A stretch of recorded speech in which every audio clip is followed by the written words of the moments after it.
Alhamdulillah, вассалату вассаламу аля расулилlah, ва ба'д. Ассаламу алейкум ва рахматуллахи ва баракатух. Құрметті бауырлар, бүгін біз Алла қаласа етістіктердің сахих және муътал түрлеріне дамирлерді қалай қосамыз, яғни етістіктерді қалай жіктейміз, сол тақырыпты жалғастырамыз. Иснадул ал-аф'ал иля дамайр деген тақырып, етістіктер мен дамирлерді бір-біріне қосу. Бірақ ол үшін біз ең алдымен етістіктерді екіге бөліп үйрендік өткен дәрісте, то что олар сахих және муътал болып бөлінеді. Міне мына алдымызда тұрған таблица. Сахих дегеніміз құрамында барлық әріптері сау етістіктер, ол өз ішінде үшке бөлінеді деп айттық: сәлим, махмуз және мудааф.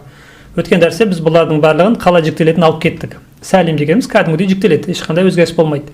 Махмуз деген кезде біз 6 етістікті еске ұстауымыз керекпіз деп айттық. Ол бізде акала мен ахаза, саала мен амара және раа мен ара. Акала мен ахаза бізде бұйрық райында хамзасы түсіп қалады. Саала мен амарада бұйрық райында хамзасын түсіруге де болады, егер сөздің басында тұрса, және түсірмеуге болады, егер сөздің ортасында болса. Раа деген етістігіміз осы келер шағында және бұйрық райында хамзасы түсіп қалады деп айттық. Раа яра болады. Яра болмайды, яра болады. Ал енді мудааф дегеніміз біз айттық, не дедік? Мынау соңғы екі әрпі ол бір-біріне идғамун кабир арқылы бір-біріне кіріктірілген деп айттық, қосарланған деп айттық. Негізгі түбірі бұның мәдада, шәдада, ранана деген сияқты. Бірақ та арабтарда екі әріпті үйтіп айту кішкене жек көрінішті саналады. Сол үшін олар не істейді? Алдыңғы харакатты сүкунға айналдырады да екі әріпті бір-біріне қосып мәдда, шәдда, фарра, ранна деп айтады. Бірақ оның уәзні фаала деп айттық. Және де бұл мудааф етістіктер жалғыз ғана бір үлкен ережесі бар деп айттым мен. Ол сөздің соңы сүкун болды ма, әріптердің ортасын ашасың. Бірақ кітап бойынша немесе дұрысырақ есте сақтау бойынша былай айтасыздар: егер де дамиру рафх мутахаррикқа қосылса, ту әйел тегінің нәсі немесе біз дегендегі нә қосылса, әріптердің ортасын ашу уәжіп. Ал егер де сөздің соңы бұйрық райында сүкунға айналу себепті немесе мәжзум болуы себепті сөздің соңына сүкун қойылса, онда әріптердің ортасын ашуға да болады, әріптердің ортасын ашпауға да болады деп айттық біз. Міне осындай үш ережені өткен болатынбыз. Сонымен қатар біз мынаған ұқсатып біз айттық, не 9-шы бап болсын, 7-ші, 8-ші тағы басқа кез келген баптағы етістік соңы шәддалы болып кеп тұр ма, тура осы мудааф сияқты жасалады. Яғни сөздің соңы сүкун болса, әріптерді ашасың, сөздің соңы сүкун болмаса, әріптерді бір-біріне қосып идғам жасау уәжіп деп айттым. Мынау мудаафтың негізгі ережесі, сол баптың анасы қандай ереже? Әріптер бір-біріне қосылу керек. Идғам уәжіп деп айттық. Жақсы. Бүгінгі дәрісте біз енді мынау муътал деген тарауға көшеміз. Бірақ біз бұл муъталдың бәрін алмаймыз, тек қана мынау екі түрін ғана аламыз. Бүгінгі дәрісіміз кішкене қысқарақ болады. Өйткені менің мақсатым сіздердің максимально жақсылап түсініп, пысықтап үлгерулеріңіз, тез өтіп кету емес. Өйткені мынау соңғы нақис пен мынау лафифтің ережелері кішкене бұлар көп, ережелер кішкене көптеу, және де адамның ойлануына кішкене көп уақытты тағы басқан талап етеді. Сол үшін біз бұны бөлек дәріспен өтуді жөн санадым да, сол үшін біз бұны келесі сабаққа қалдырдық. Ал бүгінгі 8-ші сабақта біз мынау мисал қалай жіктеледі, әжуаф қалай жіктеледі, міне соны өтеміз. Енді бүгінгі өтетін дәрісіміздің біріншісі тасрифул муътал ал-мисал. Муътал және мисал болған етістікті тасриф, яғни жіктеу. Қалай жіктейді ол? Біз өткен дәрісте айтқанымызда бұлар бізде екі түрлі болады. Яи немесе вауи болады. Ямен басталуы немесе ваумен басталуы мүмкін. Яи аз кездеседі деп айттық. Вауи көп кездеседі деп айттық. Енді қараңыздар. Ал-мисалул яи кас-салим ла ятағайяру минху шай. Міне бастамай жатып сіздерге жеңілдік. Ямен басталатын мисал етістіктер тура сәлим сияқты. Барлық жағдайда сәлим сияқты жіктеліп кете береді. Ябиса, ябисту, ябиста, ябисти деп кәдімгі сәлим сияқты жіктеледі. Осы келер шағында да ясы ешнәрсесі құламайды, кәдімгідей жіктеледі. Айбасу, тайбасу, тайбасин тағы басқа деп. Бұйрық райында да ибас, ибаси, ибаса деп кәдімгідей ясы құламай бүкіл жерде бірдей кәдімгі не сияқты, сәлим сияқты, сахих сәлим сияқты жіктеледі. Яидің ережесі міне осындай оп-оңай. Вауи бір ерекшелік бар, соны жаттап алсаңыздар болды, қалған барлығы кәдімгі сәлим сияқты жіктеледі. Ал-мисалул вауи дейді. Ваумен басталатын мисал етістіктер тухзафу фауху фил мудари'. Мудари' жағдайында бірінші әріпі фәсі түсіп қалады, яғни вауы түсіп қалады дейді. Иза канат аля вазни яф'илу. Яф'илу формуласымен келсе, алдындағы вау түсіп қалады дейді. Түсіндіңіздер ғой? Осы келер шағында яф'илуға түсетін болса, вау түсіп қалады. Ваада яуиду болу керек еді, бірақ яиду болады. васафа ясифу, уазана язину. Яғни яфилу формуласымен келсе, былайынан вау түсіп қалады дейді. Ал егерде яфалу немесе яфулу формуласымен келсе, вау түспейді. Яужалу болып несінің жіктелуінің себебі сонда. Қазір төменде оның бәрін келтіремін сіздерге. Мына жерде қазақша беріп кеттім. Егер етістіктің алғашқы әрпі әлсіз болса, мұнда етістік мисал деп аталады. Мисал етістіктің алғашқы әлсіз әрпі тек қана вау немесе я келуі мүмкін. Мысалы, уаада, уәде етті, уәдила қорықты, яқида ояу болды деген сияқты. Мұнда етістіктерді өткен шақ, осы келешек және бұйрық райына салып жіктейтін болсақ, олар төмендегідей жіктеледі деп мына жақта мысалдар келтірген. Енді қараңыздар, уаадту, уәдилту, яқидту деп мен 3 мысал келтірдім. Бірінші мысалымыз біздің қазір осы келер шақта бұның вау құлап қалатын мысал. Екінші мысалымыз тоже ваумен басталып тұр, бірақ та вау құламайтын мысал. Үшіншісі ямен басталатын мысал. Міне осы 3 етістікті келтірдім. Өйткені қалған етістіктің бәрін осыған салып кетесіздер, болды. Осы 3 тана түрі болуы мүмкін. Мисалдың өзгерістерінің осы 3 түрі болуы мүмкін. Осы келер шағында да бұйрық райында. Сол үшін осы 3 мысалды келтірдім. Сонда уаадту, уаадна, уаадна деп міне қарайтын болсаңыздар, мынаның барлығы ақпен берілген. Неге? Өйткені өткен шақта ешқандай өзгеріс болмайды. Олар сәлим сияқты кәдімгідей жіктеледі. Бұл етістіктер сол үшін мисал деп аталады. Өйткені олар сәлим сияқты жіктеледі өткен шақта. Түсіндіңіздер ғой? Тура сәлим сияқты жіктелуі үшін, яғни сол үшін бұны ғалымдар мисал деп атаған. Яғни мисле сәлим деген сөз. Мисле сәлим. Сол үшін бізде өткен шағында ешқандай өзгеріс болмайды. Уаадту, уәдилту, яқизту, уаадна, уәдилна, яқизна, уаадна, уәдилна, яқизна. Уәдила дегеніміз жаңа айтқанымыздай қорқу. Ваадта, важилта, яқизта, ваадтума, важилтума, яқизтума, ваадтум, важилтум, яқизтум деп осылай жіктеледі. Енді мынаны қарасаңыздар болады өздеріңіз. Ваадти, важилти, яқизти, ваада, важила, яқиза, ваада, важила, яқиза, вааду, важилу, яқизу, ваадат, важилат, яқизат, ваадата, важилата, яқизата, вааду, важилу, яқизу, ваадна, важилна, яқизна деп осылай жіктеледі. Не себепті бұл жерде ешқандай өзгеріс болмайды дейтін болсаңыздар, өткен шақта етістіктің тек соңында өзгеріс болады. Соңында бір дамирлер қосылады, соңында бір тағы басқа деген сияқты соңында болады өзгеріс. Сол үшін ал соңғы екі әрпі сау ғой бұның. Уа бас жағы ғана әлсіз, уаада деген кезде соңғы екі әрпі сау. Сол үшін ешқандай өзгеріс болмайды өткен шақта. Неге? Өйткені соңғы әріптер сау болғандықтан. Ал енді сен осы келер шаққа түскен кезде кейбір етістіктерде бір өзгешелік пайда бола бастайтын себебі неде? Өйткені осы келер шақта алдына да біз етістіктер, әріптер қоса бастаймыз. Та деген сияқтылар қосылған кезде, от сол кезде уже әлсіз әріп кішкене уже ол әлсіз деп аталуының сыры да сонда. Ол әлсіз, ол кішкентай бір өзгеріс болса болды, құлақ қалады, өзгеріп кетеді, тағы басқа болады. Сол үшін оны әлсіз әріп деп атайды. Сол үшін бізде өткен шақта ешқандай өзгеріс болмайды. Ал осы келер шақта мынау жаңағы уаада деген етістік сияқты, мынау кейбір етістіктерде бізде уау құлап қалады. Қай кезде құлап қалады уау? Жаңа айтқандай, яфилу формуласымен ортаңғы әрпі кәсіра болып келген жағдайдың бәрінде уау құлап қалады. Болды. Ваумен басталатын етістіктің бәрінде ортаңғы әрпі кәсірамен келді ма, уауды құлап тастайсыздар. Аиду, азину, асифу тағы басқа болып кетеді. Сонда бізде уаада аиду болды. Мен уәде еттім. Наиду, наиду, таиду, таидани барлық кезде түсіп қалады ол. Міне, барлық кезде мен сармен белгілеп қойған себебім сол. Ал мынада мысалы уәдила аужалу болды. Уау құламайды. Неге құламайды? Өйткені мына жерде бұл афалу формуласымен келіп тұр деп айтасыздар. Афалу формуласымен келіп тұр деп айтасыздар. Сонымен қатар ғалымдар мынаның сырын да түсіндіріп кетеді бізге. Мынаны неге құлады дейді. Негізі мынау былай болу керек еді, иә? Уаада яу аиду болу керек еді. Яу аиду. Енді қараңыздар. Уау қай жерде тұр? Алды фатха, арты кәсіра. Өзі фатха, дамма, кәсіра бір-біріне жау харакаттар, иә? Үшеуі үш түрлі. Енді қараңыздар.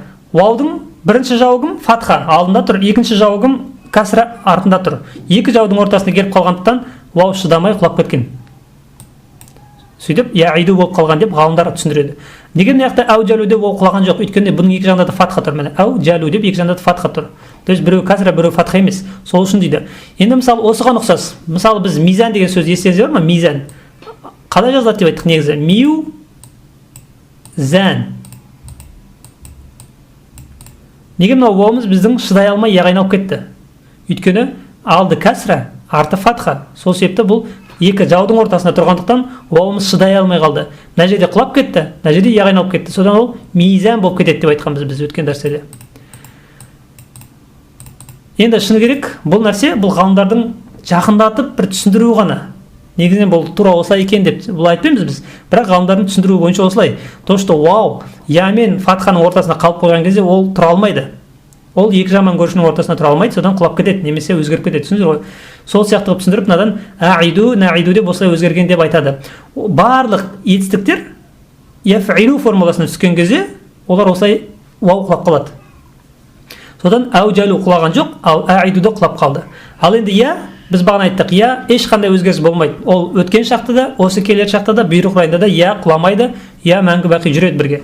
Айқаду, найқаду, сөзді таиду, таужалу, тайқаду деп осылай кете береді. Міне мына жіктеуді қарап, мынау сармен белгілеген жерлерде өзгеріс болды деген сөз. Ол қандай өзгеріс? Бұның бәрінде бізде вау құлап қалды.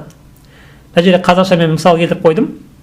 Мисал етістіктердің осы келер шағын жасауда мына ерекшеліктерді есте ұстаған жөн. Бірінші, егер етістіктің алғашқы харпі вау болып, осы келер шағында ортаңғы харакаты кәсра болса, яғни яфилу формуласымен келсе деген сөз, онда осы келер шағын жасауда вау түсіп қалады. Мысалы, ваада яиду. Егер етістіктің алғашқы харпі вау болып, осы келер шағында ортаңғы харакаты фатха немесе дамма болса, яғни яфалу немесе яфулу формуласымен келсе, онда осы келер шағында вау өз орнында қалады. Уаджила яужалу деген сияқты. Енді қараңыздар, мынау жерде өте мұқият есте сақтап. Кейбір етістіктер алғашқы әрпі вау болып, осы келер шағында ортаңғы харакаты фатха немесе дамма болса да, осы келер шақ жасағанда вау түсіп қалған байқауға болады. Оларды сол күйде есте сақтау қажет дейді. Міне мынау төменде беріп тұрған етістіктерді есте сақтап. Осы етістіктер бізде ортасы фатха болса да вау құлап қалған. Бұл етістіктер санаулы ғана. Вахаба яхабу, وضع يضع وقع يقع وطأ يطأ وزع يزع وسع يسع ولغ يلغ. Міне осы етістіктеріміз бізде ортасы фатха болып тұр. Негізі фатха болған кезде қалай болу керек еді? Яухабу болу керек еді, яудау болу керек еді, ереже бойынша. Бірақ та бұл жерде вау құлап қалған. Өйткені бұл ережелерді, бұл етістіктерді біз бүйтіп айтамыз. Біріншіден, бұл ережеден шығып кеткен ереже деп айтамыз. Ережеден шығып кеткен етістік деп айтамыз біріншіден. Бұлар ережеден шығып кеткен, негізгі ережеден. Бірақ та кейбір ғалымдар осы етістіктерге түсіндірме берген кезде былай дейді. Бұл етістіктер ережеден шығып кеткен жоқ дейді. Бұл етістіктер негізі асылында бұл яхибу, ялдайу, яқиу, негізі асылында сол еді дейді. Бірақ бұлар фатха қойылуының себебі дейді. Бұл етістіктің құрамында мынандай халқи әріп бар. Міне халқи. Халқи әріп деген бізде алтау өзі. Ха, айн, ғайн, сосын ха және ха. Міне осы алты әріпті хуруф халқия деп атайды. Тамақтан шығатын алты әріп. Осы алты әріп етістіктің бойында келгендіктен олар өздерінен кейін кәсір айту кішкене қиын, оларға фатха керек дейді. Оларға фатха керек. Сол үшін бұлар яхабу, ядау, яқау болып тұр дейді фатхамен, бірақ асылында түбірінде негізінде ол кәсіра дейді. Яхибу, ядиу, яқиу деп кейбір ғалымдар осылай ақтап алуға тырысады. Жаңағы біздің кітабымызда да осылай жазылған. Бірақ енді қалай сіздерге жаттау жеңіл, солай істеңіздер. Осы етістіктерді осылай жаттап алсаңыздар болады. Вахаба яхабу, вадаа ядау, вақаа яқау, ватаа ятау, вазаа язау, васиа ясау, валага ялагу. Міне осы етістіктеріміз біздің ережеден шығып кетіп тұр. Қай жағынан?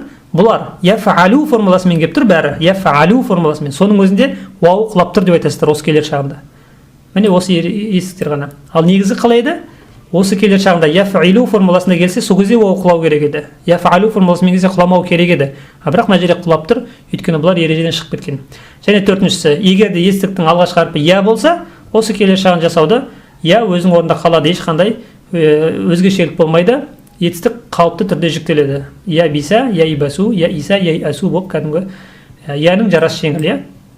Енді бұйрық райына келген кезде, тура бағана біз айтқанымыздай, вау құлады ма сол кезде? Бұйрық райында жоқ болады ол. Ваада яиду ид, васафа ясифу сиф, вазана язину зин деген сияқты. Вау болды ма бұйрық өткен шағында, осы келер шағында, әмірінде де, яғни бұйрық райында да болады. Иужал, иқад, иди, иужали, иқади, ида, иужала, иқада, иду, иужалу, иқаду, идна, иужална, иқадна болып осылай өзгереді екен. Енді міне құрметті бауырлар, мынау етістіктерді сіздер қарап отырып, жаңағы жоғарыдағы ережелерді сақтап отырып жіктесеңіздер болады. Мысалы, уәжада өткен шақта жіктейсіздер. Жаңа айтқанымызда өткен шақта ешқандай проблема жоқ. Ой жақта бізде ешқандай артық ереже жоқ. Барлығы кәдімгі сәлем сияқты жіктеледі. Осы келер шаққа түскен кезде қинала бастаймыз. Уәжада міне ортасы и деп тұр, демек бұның уауы түсіп қалу керек. Яжиду болу керек.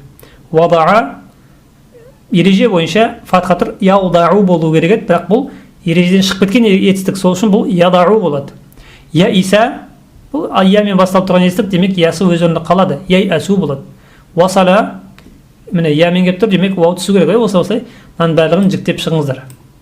Келесі бүгінгі алатын соңғы етістігіміз біздің тасрифул муътал лил ажваф. Тасрифул муътал лил ажваф, яғни ортасы қуыс, ажваф етістіктің жіктелуі. Бұл жерде бізде бірақ қана ереже бар. Соны есте сақтап алсаңыздар болды. Барлық кезде жүретін бірақ қана ереже. Тухзафу айнуху иза саканат ламуху. Лам сукун болса, айн түсіп қалады, болды. Ажвафтың ережесі ең оңай ереже. Осы етістіктердің ішіндегі ол ламы сукун болды ма, айны түсіп қалады. Ламы харакатты бола ма, айны қайтып келеді. Осылай жаттайсыздар. Түсіндіңіздер ма? Егер де етістіктің екінші әрпі әлсіз болса, мұнда етістік ажваф деп аталады. Ажваф етістіктің әлсіз әрпі ретінде тек алиф келуі мүмкін, алайда оның негізгі түбірі әрпі әрдайым вау немесе я болады. То есть қараңыздар, ажваф ортасында тек қана алиф келе алады. Бірақ мынау алиф ешқашан асыл емес ол, иә? Біз өткен дәріс айттық ғой. Ол міндетті түрде не артық зәид немесе бір әріптен түрленіп келген. Ал енді бұндай етістіктерде ол түрленіп келген.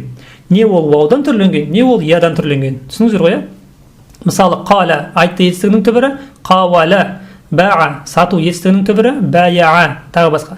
Негізгі түбір әріпті сөздік арқылы анықтауға болады, және ол өте маңызды.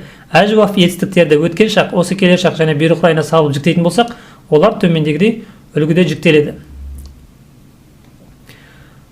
Қаламыз біздің құлды болып кетеді, бәғамыз биғту болып кетеді, хафамыз хифту болып кетеді.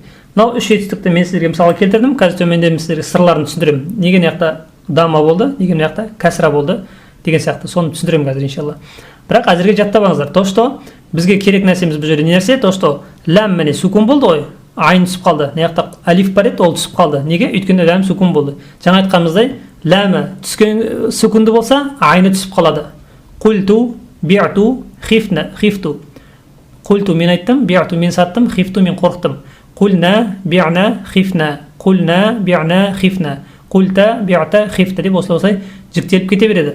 Ал енді қараңыздар, ләмға харакат келді, алиф қайтып келеді. Қала, бәға, хафа. Қала, бәға, хафа деп осылай қайтып келеді. Демек, жаңа айтқанымыздай, ажвафтың ережесі өте оңай есте сақтау үшін, ол қалай? Соңғы әрпі сукун болды ма, айн ортан қарып құлап қалады. Соңғы әрпі харакатты болды ма, ортан қарып қайтып келеді. Болды. Ажваф етістіктер өткен шақта ту, та, ти, на сияқты есімдермен келгенде етістіктің екінші әрпі түсіп қалады. Сонымен қатар мына ерекшеліктерді есте ұстаңыздар. Енді міне мына жерде мынау қу деген кезде неге дамма келді, би деген кезде неге кәсра келді, хи деген кезде неге кәсра келді, міне соны түсініп алыңыздар. Мына жердегі ереже мынау айтылайын деп тұрған мынау 1 мен 2 өте нәзік ереже және мұқият тыңдауды жақсылап түсініп алуды талап етеді. Және де бұл тіпті арабтардың өзіне қиын. Не то, что біз сияқты қазақтар, бұл тіпті арабтардың өзіне қиын ереже. Өйткені өте нәзік бір несі бар. Мысалы, мен осы сұрақты кезінде бір үлкен деңгейдегі бір доктор адамға қойған кезде, ол кісінің өзі осыны жауап бере алмады.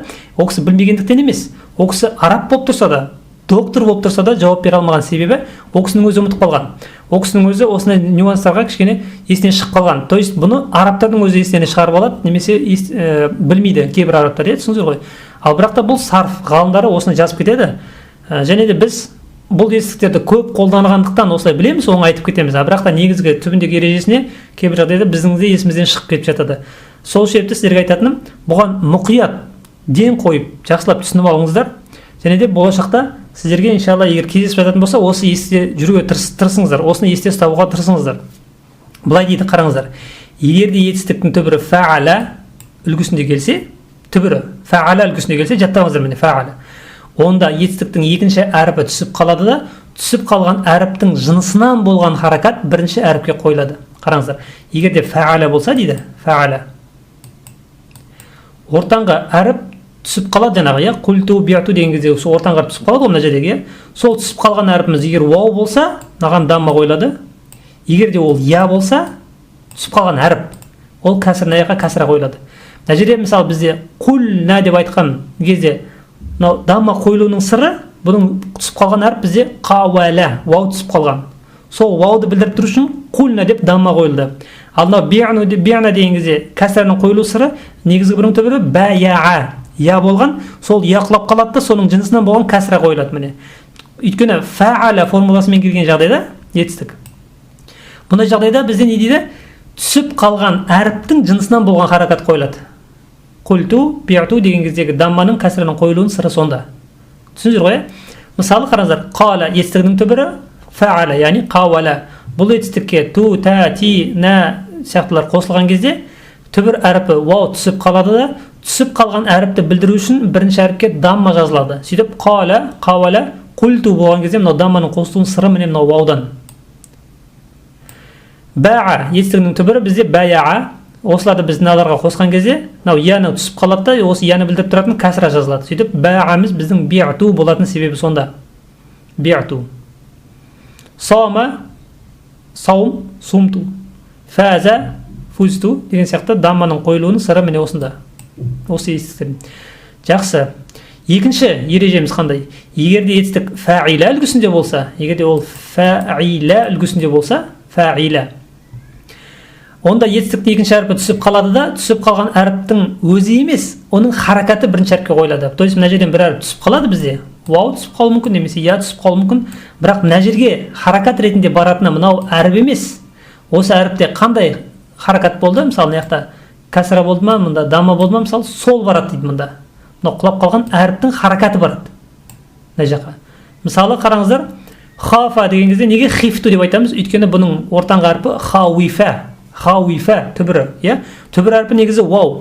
Ереже дұрысы бойынша хуфту деп айтуымыз керек еді. Хуфту деп. Бірақ та хифту деп айтамыз. Өйткені вау құлап қалады да, бірақ та ваудың өзі емес, кәсірасы барады мынаған. Неге бұндай шымшыдырық ереже? Оны арабтардан сұрау керек. Арабтар осылай айтқан. Арабтар осылай жасаған. Сол үшін біз тек қана бұны ережелік тұрғыдан максимально жақындатуға тырысамыз сіздерге. Бірақ та біз бұны неге, бұның арабтар неге бұлай жасады, біз оны айтып бере алмаймыз. Түсіндіңіздер ме? Сол үшін осылай жаттайсыздар. Хафа етістігінің түбірі хауифа. Бұл етістікке осыларды қосқан кезде біз вау түсіп қалады, бірақ біз ваудан әкеп мына жаққа хуфту деп айтпаймыз. Біз хифту деп айтамыз, өйткені оны ваудың кәсірасына апарып қоямыз. Хауифа деген кезде мына ваудың кәсірасын хаға апарамыз. Содан хафа, хауифа, сөйтіп хифту болады. Мәта, бұның түбірі негізі мәут. Дұрысы мутту болу керек еді, митту болады. Неге митту? Өйткені мауита өлді түбірі, мауита. Содан митту болады. Нәма, науима, нимту болады. Нәла, наила, я, наила. Я қою керек еді, кәсіра қойылады, нилту деп. Міне, құрметті бауырлар, осы екі ереже, осы әжуафтағы ең қиын адамның кішкене басын ауыртып жүретін екі осындай ереже бар, осыны есте ұстаңыздар. Егер де ол фәәля формуласымен келсе, құлап қалған әріпті кішірейтіп харакатқа айналдырамыз да бірінші әріпке жібереміз. Ал егер ол фәиля формуласымен келіп тұрған етістік болса, құлап қалған әріпті емес, әріптің харакатын апарып алдыңғы әріпке жібереміз, иә. Сол үшін бізде хифту болған себебі мына жақтағы би'ту екеуі бірдей емес. Кейбір адамдар мынау хифту мен би'ту бірдей деп ойлауы мүмкін. Жоқ. Би'ту деген кездегі мынау кәсіра ол я. Ал хифту деген кездегі мынау кәсіра құлап қалған әріптің харакаты. Түсіндіңіздер ғой? Ал кульна деген кездегі мынау дамма құлап қалған вауды білдіріп тұр. Енді осы етістіктерді осы келер шақта жіктеген кезде біз ақулу, әбиу, ахафу деп жаңағыдай ортаңғы харакаты қандай болса, соған сәйкестендіріп жіктей береміз. Мысалы, қала деген етістіктің жанында у деп тұрса, қала деген етістіктің жанында у, онда ақулу болады. Бәа деген етістіктің жанында и тұрса, әбиу болады. Хафа деген жанында а тұрса, ахафу болады. Яғни осы келер шағында ешқандай қатты қиындық жоқ. Ортаңғы харакаты қандай болса, соның жынысынан мәд қылдырып оқылып айтыла береді. Ақулу, әбиу, ахафу, нақулу, нәбиу, нахафу деп осылай кәдімгідей ешқандай ерекшеліксіз жіктеліп келеді мынаның бәрінде. Тек қана мына жағдайда ғана өзгешелік бар. Қандай? Ортаңғы әріп қайттан құлап қалды. Неге? Өйткені соңғы әріп сукунды болды міне. Тақулна, таби'на, тахафна деп мына жақта ортаңғы әріп құлап қалды. Не себепті? Соңы сукун болды.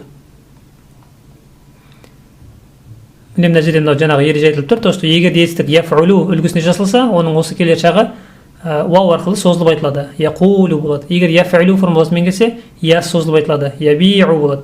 Егер де яфалу формуласымен келсе, онда яхафу болады. Міне бұның ешқандай ерекшелігі жоқ. Және де бұйрық райында да тура солай. Міне қул болды, биғ болды, хаф болды. Неге?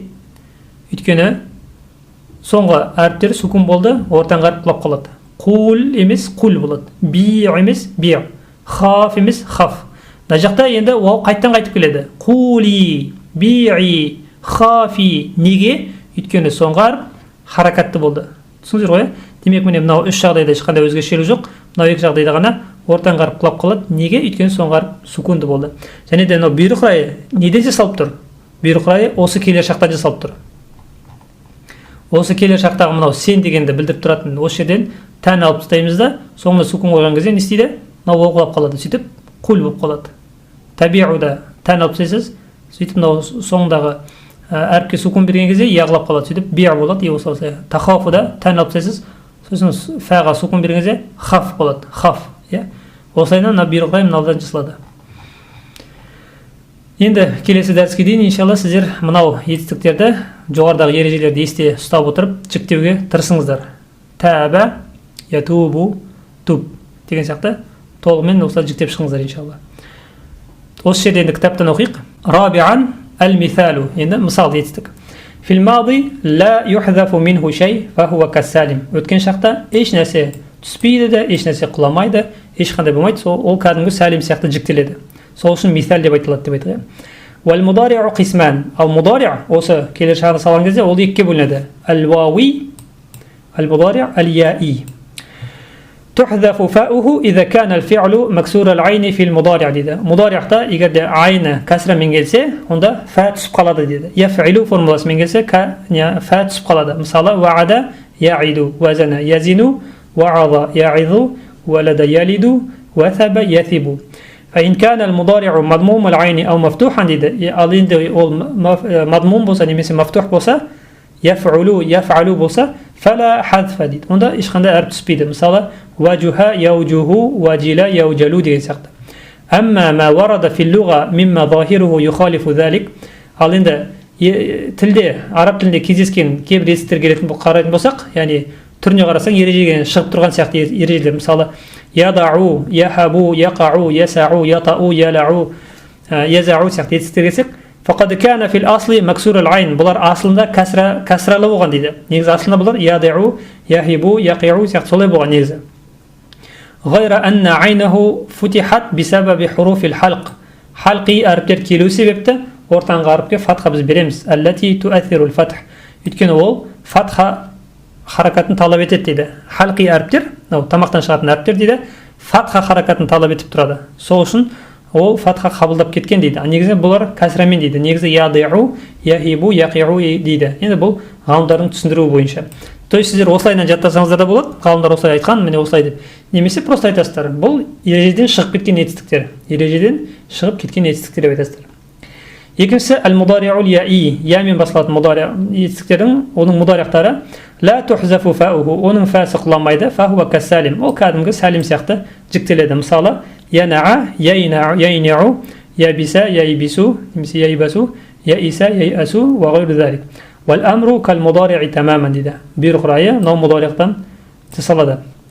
Енді бұйрық райын біз білеміз, ол мудари'та жасалу себепті тура сол сияқты соның ережесімен бәрімен келеді. والمصدر إذا كان مصدر الواو مكسور العين في المضارع جاز فيه الحذف وعدمه ديده. Егер де қараңыздар, мынау сияқты яф'илу формуласымен келетін етістіктер бар ғой, солардың маздарында да вауды құлап тастауға болады дейді. Немесе вауды құлатпауға болады. Мысалы, вa'ада я'iду. Бұның маздарын біз идатан деп айтыламыз, вa'адан деп айтыламыз дейді. Мынау вауды алып тастауға да болады дейді. Сөйтіп, немесе вауды алмай қалдыруға да болады дейді. Мынау тәміз біздің тәмарбута, мынау ваудан келген. Идатан деген кезде тәмарбута бұл ваудың орнына айват болып келген дейді. Вa'ада я'изу айзатан, айзатун вағыз. Немесе вa'адан, мынауды да вағыз, екеуі де бір ғана мағынаны береді. То есть бұл яф'илу формуласымен келетін мисалдардың маздарлары осылай жасауға болады дейді. То есть алдындағы вауды құлап тастауға болады. وإذا حذفت الواو من المصدر егер де маздарда вау құлап қалса عوض عنها بتاء في آخره соңына та марбута қоямыз дейді كما في الأمثلة السابقة жоғарыдағы мысалдар сияқты біз та марбута қоса аламыз дейді. Енді бұл малхуза қосымша біліп жүру керек сіздерге мәлімет. То есть сіздер болашақта сифатун, идатун, айдатун, зинатун деген сияқты сөздерді көрген кезде соңындағы та марбута ваудан түрленіп келген деп айтқан кезде сіздер енді түсінесіздер уже. Иә, ол ваудан түрленіп келген. Өйткені яфилу формуласымен келетін етістіктерде вау құлаған сияқты маздарда да біз вауды құлап тастай аламыз дейміз. Бірақ та вауды біз маздарда та марбута қылып сөздің заттың соңына жібереміз деп айтамыз. Немесе вауды құлатпай айтуға болады. Уазнун, ваадун, ваазун, өйстіп айтуға да болады деп айтамыз.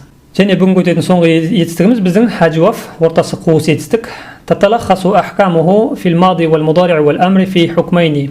Бұның ережесі екі ережеде айтылады дейді. Табқа айнуху ида тахарракат ламуху дейді. Лама харакатты болса, айны қалады орында. Мысалы, қала, қалат, қала, яқулу, тақулина, қалу сияқты. Ва тухзафу айнуху ида саканат ламуху. Егер де лама сүкінді болса, айны құлап қалады дейді. Мына екеуін қосып бірақ қана ережемен айтуға болады. Лама сүкінді болса, айны құлайды деп жаттаймыз, бірақ қана ережемен. Мысалы, лам яқул, аулил амр, құл, أو لاتصاله بضمير رفع متحرك مثلا قلت يقولنا деген сияқты осының барлығы бізде عين құлап қалады өйткені лам سكون ملحوظة عند حذف عين الأجوف في الماضي تحرك الفاء بالضم أو بالكسر لواحد من الأمرين дейді. Мынандай жағдайларда құлаған кезде дейді عين құлап қалған кезде алдындағы әріп бар ғой соның харакат болуы яғни даммамен немесе кәсрамен келуі дейді мынау ережелерге сәйкес болады. للدلالة على حركة الحرف المعزوف құлап қалған әріптің харакатын білдіріп тұруы мүмкін. في المضموم والمكسور العين في الأصل مثل طلت وخفت. طلت деген кезде негізі бұл таула еді, түбірі таула. Бірақ та біз бұған طلت деген кезде мынау дамманы бердік, мынау ваудың себебінен емес, мынаның үстінде өйткені дамма бар, міне сол дамма деп айтамыз. خفت да хауифа түбірі. Мына біз кәсра бердік хифту деп. Неге? Өйткені вау құлап тастаймыз, бірақ біз оның кәсрасына келіп мынаған қоямыз дейді. Бұл бағана біз өткен бірінші ереже. Екіншісі лиддалалати алал харфил мa'зуф фил мафтухил айн. Егер де фа'ала болып келген уәзінмен келетін болса, онда бұл жерде бізде мынау ортан қарып құлап қалады да, сол әріптің өзі мынаға харакат болып барады дейді. Фил аслы мысалы қумту, қама, қауама еді, сол вау барып қумту болады. Би'ту, бая еді, я барып харакат болып мында келеді дейді. Мынау ереже мына жердегі кішкене қатты бір тәркизді немесе қатты бір есте ұстауды талап етеді. Рас, өте қиын ереже бұл жердегісі. Қиын болғанда түсіну жағынан қиын емес. Бірақ та осылайынан лабиринт қылып баста сақтап отыру кішкене қиындау. Бірақ та енді ережесі осындай. Қай кезде біз қумту, би'ту, нилту, хафту, хифту деп қалай айтамыз, ол етістіктің өткен шағындағы түбіріне қайтады. Фа'ала формуласымен келген етістік болса, асылында. Онда әріпті ұлатасыздар да, сол әріпті кішкентай харакат қылдырып, бірінші әріпке жібересіздер. Сөйтіп, қульту, би'ту деп айтасыздар. Егер де ол фа'ила формуласымен немесе фа'ула формуласымен келген етістік болса, онда әріпті ұлатасыздар да, бірақ әріптің өзіне емес, оның харакатын әкеп бірінші әріпке тастайсыздар. Сөйтіп, жаңағыдай хифту, тульту болып шығатын себеп сонда. Хада, валлаху а'лам, субханакаллахума ва бихамдик. أشهد أن لا إله إلا أنت أستغفرك وأتوب إليك.